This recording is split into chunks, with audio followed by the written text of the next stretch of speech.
আম্মু, দাদি কাপড়ে বাথরুম করে দিছে, তাড়াতাড়ি চলো তো পরিষ্কার করে দিবে।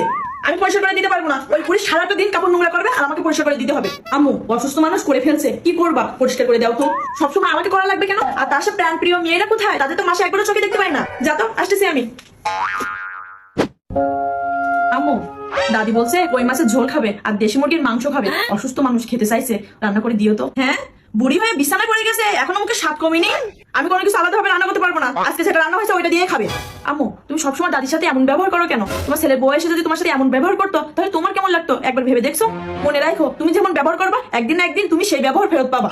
শুধু মার ব্যবহারটা দেখছো, দাদির ব্যবহারটা জীবনে দেখোনি। যদি দেখতা তাহলে বুঝতে পারতাম মা কেন দাদির সাথে এমন ব্যবহার করে। ওই মানুষটার প্রতি আমার মন থেকে ভালো ব্যবহার আসে না। সে যৌবন বয়সে আমাকে খুব অত্যাচার করছে, শুধু সে একা না, তার মেয়েরাও।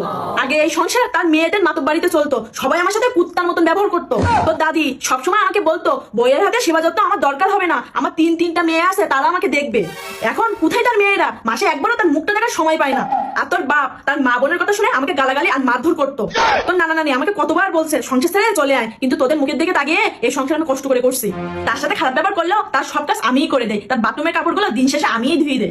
আমি আমার ছেলের বউর সাথে যেমন ব্যবহার করবো সে আমার সাথে ঠিক তেমনই ব্যবহার করবে, এটাই স্বাভাবিক। একটা কথা মনে রাখিস, যে যেমন কর্ম করবে সে ঠিক তেমনই ফল পাবে। আম্মু, আমি বুঝতে পারছি দাদি তোমার সাথে অনেক অন্যায় করছে। মানুষ মারির আঘাত ভুললেও মনের আঘাত কখনো ভুলে না। দাদি তার কর্মের ফল বিছানায় শুয়ে পাচ্ছে। আল্লাহ ক্ষমাশীলকে পছন্দ করে, তুমি দাদিকে ক্ষমা করে দাও।